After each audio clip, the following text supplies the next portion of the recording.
Now, Russia is being accused of recruiting foreign fighters under false pretenses. Ukraine says there's been an increase in Africans and Asians travelling to Russia for civilian jobs, only to then be sent to the front lines. Our correspondents met with one man who says that he was tricked into joining the Kremlin's war against Ukraine.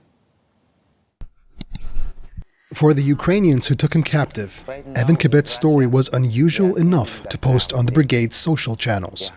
I didn't went Russia for military job. I went there as a visitor. They had caught a 35-year-old athlete from Kenya. That was in July. Now he is here in the Soviet-era prison in western Ukraine, now being used to hold prisoners of war. Evan Kibet agreed to talk with us, but we cannot verify his story. During our conversation, it's only our team and a civilian coordinator in the room. We signed this contract without reading, without knowing what it was on it. We got ourselves in a situation that there was no return. He said this summer an agent made him an offer to go to St. Petersburg for a cultural festival, to talk about athletic training and run an exhibition race. This guy came up before the race and tell us, I can get you a working permit for 1 year. He and 3 other Kenyan athletes at the festival signed up and handed over their passports. The next day, they were taken away in a car. We asked him, where are you taking us? He told us, I'm taking you where you are going to work. We tried to tell him, why you didn't tell us that it's a military work? He told us, you saw the contract. We didn't read it. We don't know how to read the Russian. They received a week of very basic training.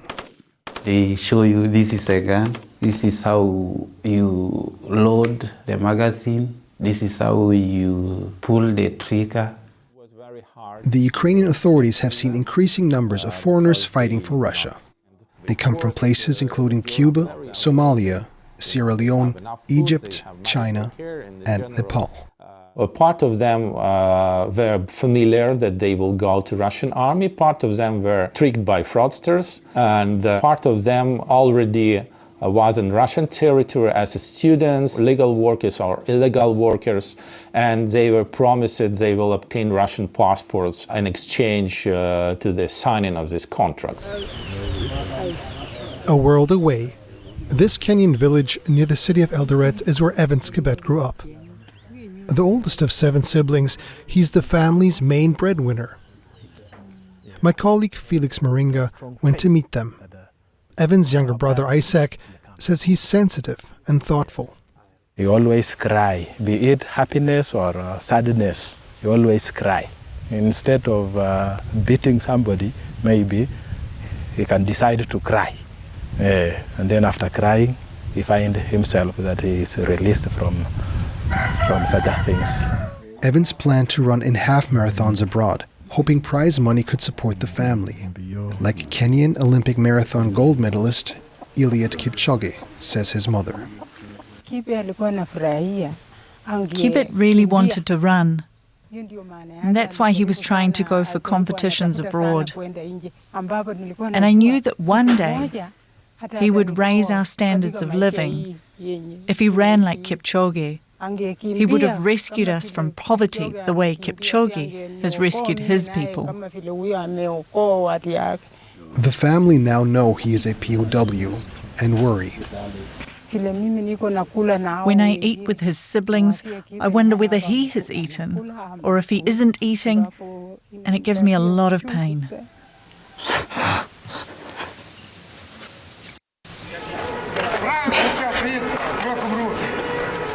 Back in Ukraine, Evan Kibet insists he thought he'd be running a race, not facing the horrors of the frontline in Ukraine. You go like 10 meters, you see a dead body. You die there, nobody cares about you. You die like a dog. He says he escaped during the very first mission. He got rid of his uniform and gun and walked until he came across soldiers. I didn't know, is it Ukraine soldiers or Russian soldiers? I call out I shouted, "Hey, it's me." So these guys came out from their camp. At the prison now, he's stuck in limbo. Between work and meals, there's nothing to do but wait. Foreigners don't get special treatment, even if they were duped into joining the Russian army. They are invaders, they are part of this Russian invaders' army, and they are prisoners of war. And in case their government not interested, and this is a general case, so they will be treated well in captivity, but they will be kept until the war ends. Evan's family is trying to get the Kenyan government to intervene and bring him home before then. We get permission to set up a call with his brother Isaac, back home in Kenya. Hey. Yes, bro. How are you? I'm fine, Bana. Where are you? I'm good. This is tears of joy, not that I'm not okay. Yes. Yeah, it's good to see you. How is Ukraine? It's good. It's the first time they've spoken since he went to Russia. How is Mom? Mom is okay. A moment of comfort in a grey prison cell far from home. Joining me here in the studio is DW's Max Zander, who filed that report. So, Max, good to see you. Thanks for being here. We just heard there in your report that the number of foreign fighters joining Russia's forces is growing. So talk to us a little bit about that trend. Is it markedly increasing? Well, yes, it does seem to be a growing issue for the Ukrainians, that the Russians are trying to recruit from various parts of the world, not just within their own population. And from what we've been told is that the Ukrainians first in 2023 noticed that there were growing numbers of foreign fighters ending up in the Russian military. And they come from all parts of the world. They're not really restricted to any particular region. You have fighters coming from Asia, from countries like China, India, and especially Nepal, for example, although we've been hearing that the Nepalese government is trying to keep their citizens away from the war, trying to crack down on these trafficking or these attempts to bring them to Russia. You have fighters coming from Latin America as well, on both sides of the war, actually. In Ukraine, you have lots of Colombians fighting there, Brazilians as well. On the Russian side, it's mainly Cubans, and they're believed to be the largest group of foreign fighters in Russia. From what we've been hearing, there are some reported figures of about 20,000 Cuban fighters in Russia, and the Ukrainians are saying this is happening, being facilitated through the leadership in Havana. But then also African countries, as Russia's influence is growing there, also we've seen more and more fighters coming from African countries to Russia. The Ukrainian Foreign Minister, Andriy Sybiha, just a couple of days ago released a statement and said that at the moment there are more than 1,400 African nationals from 36 different countries fighting in Russia. Of course, given the sheer amount of soldiers fighting in this war, it's not huge, but from what they believe, this is a growing trend. And how are they managing to get hold of these foreign fighters and bring them over? Well, there's different ways of how this is happening. So the easiest way would be to work with people who are already in country. So people who are already in Russia, students, for example, or workers, for example. What a lot of these people, or most of these people, have in common is they're somehow vulnerable. Some of these people find themselves on the wrong side of the law. There was a prominent case of an Indian national, for example, who was a student in Russia, and he ended up getting a 7-year jail sentence for possession of drugs. He is now in Ukrainian captivity, but he was offered 1 year of service in the military in exchange for getting rid of these charges, getting rid of his prison time. Other people who are, don't have the legal documentation to stay in Russia, for example, they are offered these opportunities, either a safe job in the military, which could be like a driving job, or you work in the kitchen somewhere, or a civilian job, and they sign documents that they don't understand, and they end up in the military. Now, what's a little bit more difficult is getting people from abroad, because there are more administrative layers. You have to fly them in, you have to get visas, you have to obtain their documents, that kind of thing.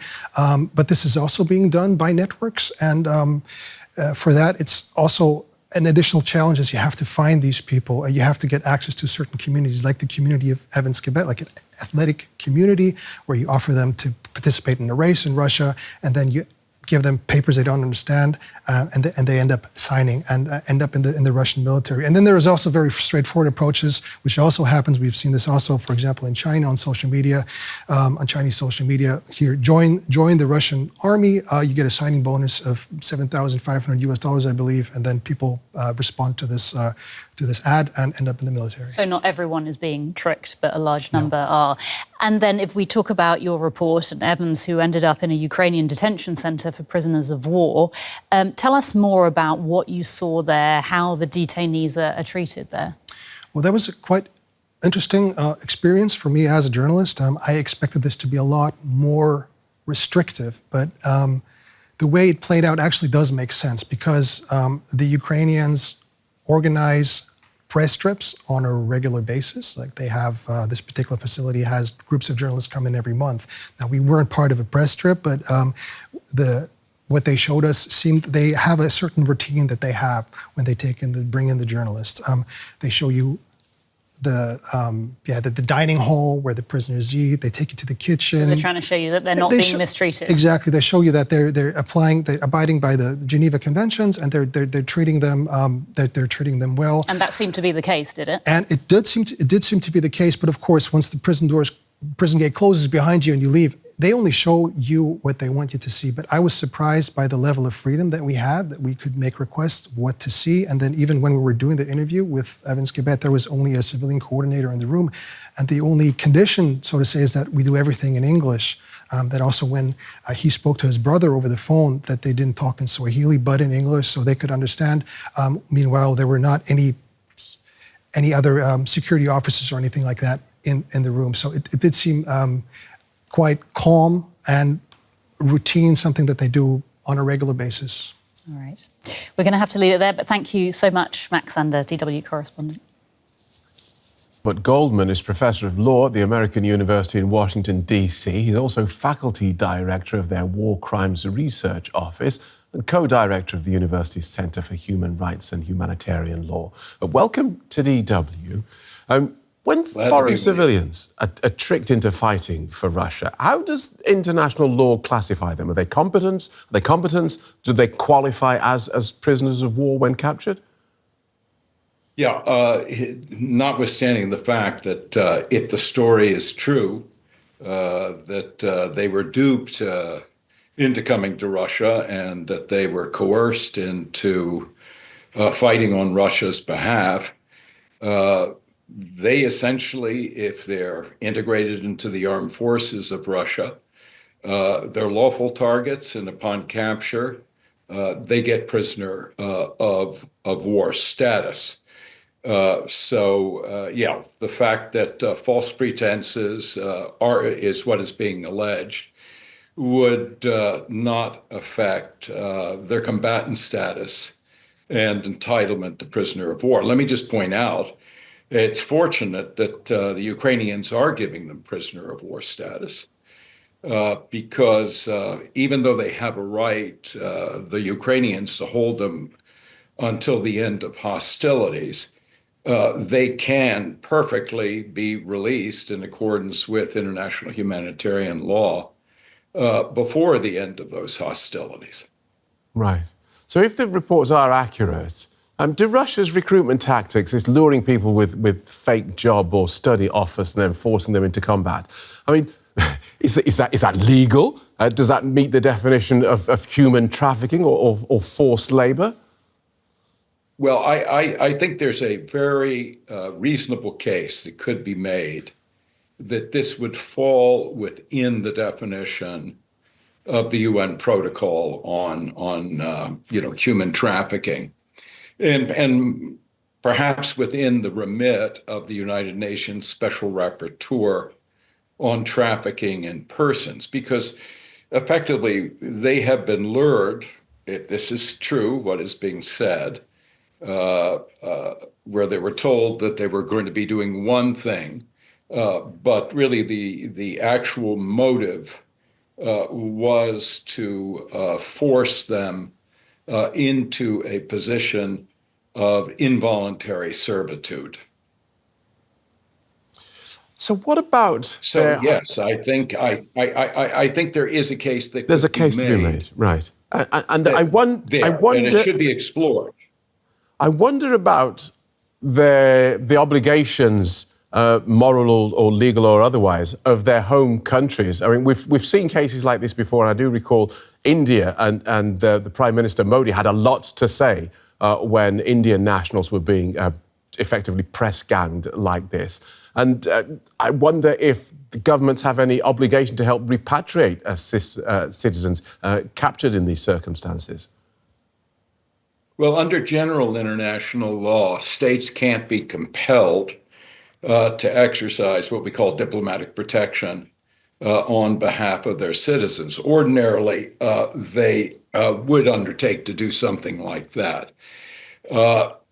So, apparently the mother of this affected person has been in contact with the government of Kenya. There could also be good offices of other countries, or perhaps even the International Committee of the Red Cross, or the Special Rapporteur on Human Trafficking and so forth, who could speak to the Ukrainians and that the Ukrainians would take a hard line is understandable. They're defending their country. The Russians are, using North Korean troops. They're using recruiting people from around the world and so forth. The Ukrainians are outgunned, outnumbered, and so forth. But I think at least, as I said, these people are prisoners of war. They're not being treated as mercenaries, which is good news for them, because then they would not get prisoner of war status. Do you see these deceptions being used in other wars away from Russia, Ukraine? I'll be honest with you. I have not seen anything quite like this. Generally that we've seen in wars, the Gulf War, the Second Gulf War, where individuals from other countries decided to join, for instance, the Iraqi resistance to fight the United States and its coalition partners. But it was volitional. This is a very, very, I think, quite unique circumstance, what the Russians are doing, because, they are not really recruiting these people as mercenaries as such. They are duping these people and thinking they're going to go and, participate in a cultural or a sports event.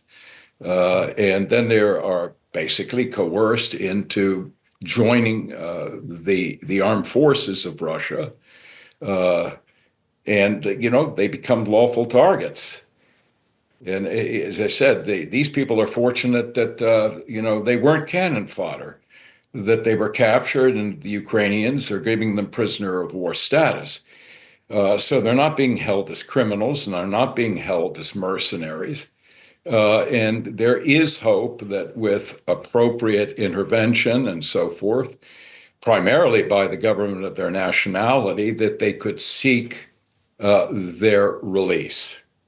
Good talking to you. Thanks for talking us through that, Professor. Professor Robert Goldman from the American University. Delighted to be with you.